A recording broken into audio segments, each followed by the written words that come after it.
Hey, everybody. Welcome to another episode of Courtside with Beilinson Tennis, part of the Tennis Channel Podcast Network. We have with us today longtime head women's coach of Long Beach State, Coach Jenny Hilt-Costello. Coach Hilt-Costello has taken the women's tennis program into the national elite during a run that has included 22 Big West regular season or tournament titles in 18 seasons, 13 NCAA tournament berths, and 17 consecutive nationally ranked seasons.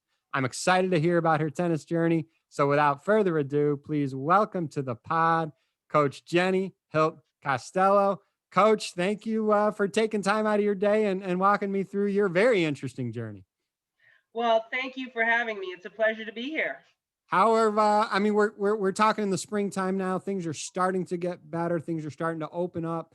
Vaccines are out now. More and more people are getting vaccinated. How are you, your family, also members on your team, everyone holding up okay? Yeah, you know what? Everybody's doing good here. Everybody's healthy, family and the team, and that's really what's most important. So, yeah, right now we're just practicing and building for the fall because while we are healthy and doing well, the girls did elect to opt out of competition this spring.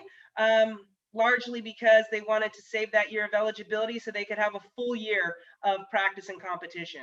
Got it. No, thank you for sharing that. So I want to start. You obviously, and we're going to get into your collegiate career at UCLA and your awesome coaching career at Long Beach State. But before we get into that, I want to know how it all started with you. And I understand you were a swimmer for a number of years, but walk us through how you got started in the sport of tennis. Well, I can really credit my parents with my start, but really, I was a competitive swimmer. We moved to California, got into the pool, and had an aptitude for that. So, from age 6 to 13, I was a competitive swimmer, was nationally ranked. And then the grind of swimming and the days and the long, it just kind of got to me. And so my parents said, why don't you give tennis a try, since they were big tennis players on the weekends all the time. So I went down. I loved it. It was fun. And then for a while I was doing both. And then my mom finally said, you know what? It's this is getting tough. You're going to have to make the choice, swimming or tennis. And at that point, it really was an easy decision. I really was enjoying the tennis, and I was looking forward to that challenge of the improvement and moving forward. So at age 13, I dropped swimming, and tennis became my full-time focus. So you wound up walking on to UCLA, but your junior career, when you basically started late, especially sole focus at tennis, um, we would call someone like you a late bloomer. I think that's fair to say, right? Sure. Um, was there something that kind of catapulted you in your junior career to really take it to the next level? I understand you did have scholarship offers at other schools. Again, you chose to walk on at UCLA. I know there was this national father doubles, this father daughter doubles tournament that I want to get into. Specifically, I want to know who carried who in that tournament. But before we get into that, were there some events that really kind of catapulted you to say, you know what, I want to play collegiately? Oh, I mean, instantly from the moment I started with tennis, that was the goal for me. I mean, that had been my goal even swimming, getting a college scholarship. And I remember in that transition, I asked my mom, I'm starting so late with tennis. Do you think that I can earn a spot on a Division I program? I can earn a scholarship. And she said, yes, you put your mind to it and you put the work in, you will. So really for me, my junior career was, and this is something I credit with swimming, because I really had that grinding mentality of just putting in the hours, putting in the work. It was just a slow, steady grind and a slow, steady improvement as I was, moving from 13 to 18 before I got to college. I think there was one tournament, championship tournament at my club, I believe when I was about 15, that I won that tournament. And that for me was probably that moment of, okay, I've arrived. I can play with these girls. I can now look to get myself nationally ranked. I'm no longer trying to play catch up, but here I am. I've won a championship tournament. I'm ranked in the top 10 in Northern California, and now I can keep pushing further. So Yeah. that was probably the moment that the confidence came, because I'm no longer playing catch up with these girls. I'm now mano a mano, and here we go. Yeah, that's what I was going to say. That would be a huge confident booster to you, especially at 15. You've only been seriously playing it for a couple of years. You now know you're there. That gives you more confidence, that added push to say, you know what, I still got a few more years before we go to college. Let's keep going. So, Yep. what's this national father daughter doubles tournament? I hear you guys got the finalists. A lot of times playing with a parent is really tough. Is really hard. It just it's like it's playing mixed doubles with your husband or wife, right? It just sometimes you want to keep that separate. So tell me a little bit about that tournament. Were you guys on speaking terms during or even after that tournament? Oh, that's too funny because yeah, there were times when my dad and I played doubles at the club every weekend, and there were times when we came home and we weren't speaking to each other anymore. But this family, it was called the Family Equitable, and they had many different family categories, and the Equitable Life Insurance Company sponsored it. They had father daughter, father son, mother son, brother sister, husband wife. They had various different categories, and basically you had to win what was a local tournament, and we happened to have that local tournament at our tennis club in Sacramento. Then if you won your local tournament, you then went to a regional tournament, and the regional tournament we went to was in San Francisco. We won that tournament, and then the Equitable gave us an expense paid trip to play then the final site of this family equitable tournament at the US Open while the US Open was being played. So yeah, we were fortunate enough to be there while the tournament was going on. We got to play on the courts. We had linesmen. We had ball kids in our matches, and for both of us, it was a really incredible experience. We got to the finals, and yes, I will say that my dad finally realized what it means to be nervous, that it's not always just so easy to go out there and do it and close the match out and hit that winning shot. In the semifinals, I had to kind of dig him out of a hole probably about 6 times before he finally then was able to get the return in so we could close the match out. So he had a little bit of the jitters, which I think was great for our relationship moving forward as he continued to take me to tournaments. I think there was a better understanding of how nervous sometimes you can get and how those nerves can play into what happens on the court. No, that's great, and it's something so special. Again, doing that with your dad, the memories of a lifetime, something that I know you you will never forget. That's super cool. You hear stories like that where you never speak to that person again, but in your situation, it was way more of a positive than a negative. So, Yes. um, glad that walked out. Glad that worked out for everyone. So UCLA, right? I mean, we all know that program. I mean, it's one of the top women's programs out there, right? Year in and year out, consistently, they're one of the best. You went from a walk on to nationally ranked team captain during your 4 years at UCLA. You had a career high number 9 in doubles, number 35 singles national ranking. Um, as far as walk-ons go, and most programs have at least one, not all of them, but most have at least one. You as a coach now, do you kind of have a soft spot for those walk-ons, and do you see a key role that those members of your team play a huge part in your team's overall success? Yeah, honestly, I feel like they're no different than our scholarship players. Everybody is treated equally. And the thing I guess that I can really relate to with a walk-on non-scholarship player is I can really walk them through, okay, these are the expectations. If you want lineup, if you want scholarship, I can walk them through detail what you need to do. And as somebody who was in that position, I really know the work that it's going to take in order to get that goal and get to that spot. So I just really feel like I can detail out for them no secrets. This is what's going to need to happen, and this is the work that you need to put in. And I'm here to help you do it because I've done it. I know it can be done. And yeah, but otherwise, they are treated just like everybody else, and they are expected to do everything same as everyone else. So yeah. And I mean, when it's not just lip service when you say something, because again, it's so much easier to sell it when you've actually done it. So Right. when you share your experiences with them, I know it means you're speaking the truth and you're speaking practicalities instead of just speaking on the abstract. So Yeah. uh, Yeah. that's great. That 1991 team at UCLA, they made the national championship, the finals. On that team was Kimberly Poe, who had a very successful pro career, Stella Sampras, who has been the coach of UCLA for a very long time. What do you remember about that year? Maybe one or two things that was really, really special about that team. It was, gosh, as a freshman, that was my freshman year. It was such a learning year for me. And I just learned so much from the girls, just in terms of practices, work ethic. And this was really quite a close team as well. It really had a great team atmosphere to it.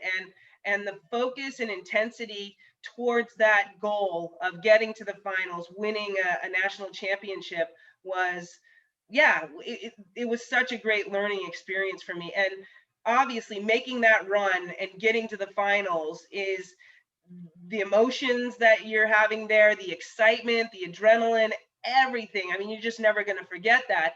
uh, the heartbreaking moment is when you don't walk away with the title, but that was such an inspiring team. And I just learned so much as a freshman from every single player on that team. While they were all different in their own ways, they all had their different games, their different personalities. It was such a great learning experience for me. Yeah, every step of the Unbelievable. way. Unbelievable. 13 years old, you're a swimmer, you switch over to tennis, and then and about 5 years later, you're in the your collegiate team is in the finals of the NCAA is crazy. Um, there's a lot of alum from UCLA, and I'm going to miss a ton, but just to name a few: Marcus Giron, Mackie McDonald, and Jen Brady. I mean, Jen Brady, she is absolutely killing it on tour right now. And I remember the U.S. Open in 2020. All the months get jumbled with what we're going through right now, but the women's semis night was it was Jen Brady versus Naomi Osaka, and then it was Serena versus Victoria Azarenka. Those two matches that night were unbelievable. That level was crazy. And then again, Jen making a great run in Australia, losing to Naomi again. Naomi's just been on fire as of late, but you got to be so proud. It's got to be so fun watching her play, huh? Oh, absolutely. I mean, to see, fellow Bruins doing that well on the tour, it's been a lot of fun. And I've messaged Stella just saying how great for Jen, how great for the program, and honestly, just how great for college tennis. And I mean, I just feel like it is really highlighting the fact that college tennis is a great springboard into the pros. And it's, while we're seeing a number of Bruins right now out there doing it, there are other players, many college players. Danielle Collins, John Isner's been out there for a while now, coming, and John, Stevie Johnson. So Yep. I just feel like I can name off so many college players now that are out there doing well on the tour, whereas maybe 15, 20 years ago we weren't saying that. But college tennis it's such a good place to then go on to the pros. And I think Yeah, people I mean, with forget that. people's with people with their physios and training, advanced training, and everything.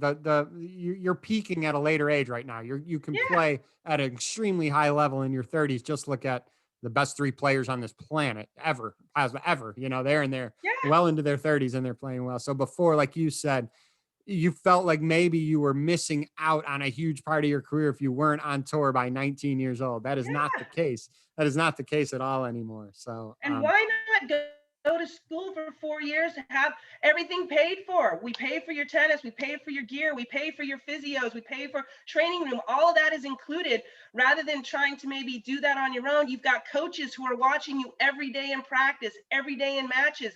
It's so helpful. And the university is paying you to do this. You're not having to hire a coach, hire a physio. So why not take advantage of those resources and play college tennis and then jump into the pros? absolutely, absolutely. You're preaching to the choir on there, and it just makes for such a great product with college tennis. The level right now in college tennis is ridiculous. It's so good. Yep. I want to for the listener, the listeners, I just want to kind of outline again. You played for UCLA from 1990 through 1994. You were then an assistant at Long Beach State from 1995 to 97, and you became the head coach in 1997. You haven't left yet, so like I'm always interested in hearing people's journeys on when they played, how they got back into coaching. You got sucked in right away.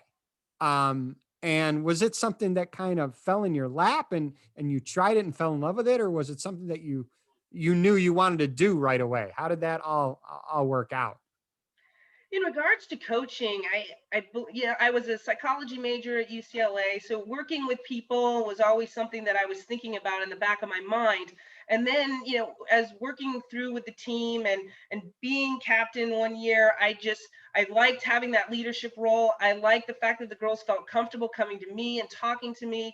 I loved I love everything about college athletics and what it does for these young adults that are, coming into their own and wanted to be a part of that. So really, when I was finishing up my degree, it was like, I got to get into coaching. This is what I want to do. I didn't see myself in a 9 to 5 or an 8 to 5 desk job. I wanted something involved with tennis, outdoors, and coaching just seemed to be the logical move for me. But then the next step was getting my foot in the door. Where can I get in as an assistant?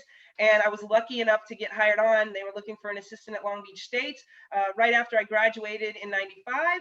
And then, yeah, the rest is history. I mean, I have a saying in my life. It says, "Don't mess with happy," and I guess that applies to you because I mean, my gosh, you've been there since.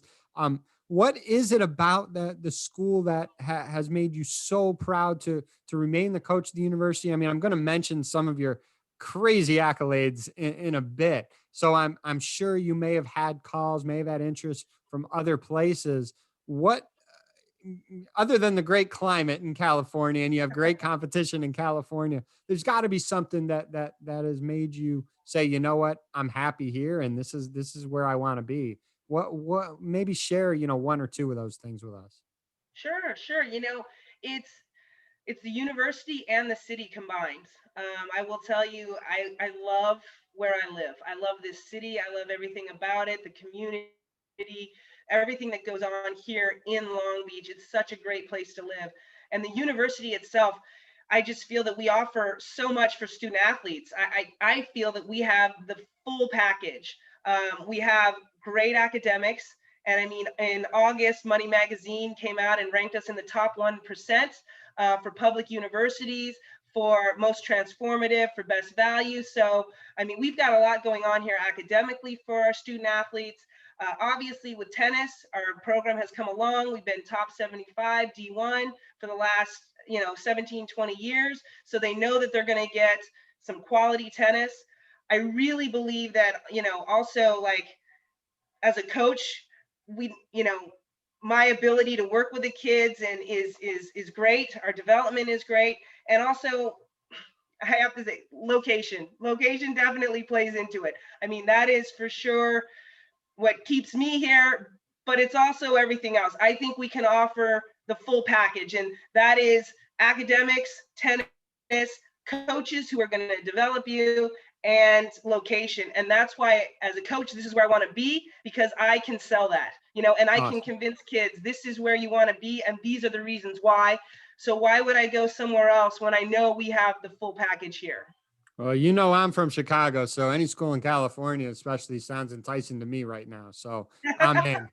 I do want to mention some of the incredible accolades you have, and for the listeners, this is just a Cliff Notes version. I mean, go on the website; it's incredible what Coach Hilt-Costello has done with the program, and I'll just list a few of them: 22 total Big West Women's Tennis Championships, 13 Big West Tournament Championships, 9 Big West Regular Season Championships.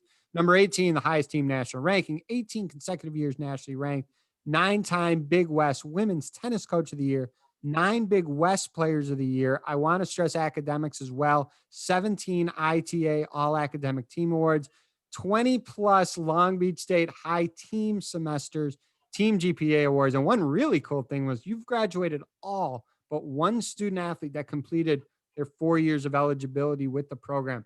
I've been privileged to speak to some of the top college coaches throughout the country. I know there's no secret sauce to success, but I also know there are some elements that successful coaches can put in place in their program that can give them the best probability of success. And for sure, you have some of those elements that I know you, I guess, are called non-negotiables, maybe more than anything else. But I've just listed again just a cliff notes of some of the accolades you have. What are some of I guess, non-negotiables that you have in your program that you put in place that give you the best chance of success? Well, I think as coaches, we have to be adaptable. I can definitely say I'm not the same coach that I was when I started this journey, 26 years ago. You have to be uh, adaptable with your athletes, adaptable to administration, adaptable to pretty much everything that you're to recruiting, everything that you're doing. I think you've got to be flexible and adaptable. When it comes to the team, there are definitely just a few key things that we always talk about. And one for me and these are real simple. I just don't feel like there's anything earth shattering that I'm going to say right now, but respect. We talk about this all the time with the girls. To get respect, you got to give respect. And I think that's so important with the team and to maintain a team atmosphere. Always talk about communication, open, honest communication with the girls. And I tell them there may be times where you may not like what I'm telling you about lineup or where you're playing in the lineup, but I will always tell you my reasons why you're here, what you can do if you want to move up, and we'll have that open dialogue on what we can do to meet the goals that you have for yourself while we're also meeting the goals for the team. And then hard work. I got to be honest with you. It is just putting in the hard work, identifying those areas of your game that need improvement, being willing to acknowledge that those areas of your game do need improvement, and then putting in the time to do it.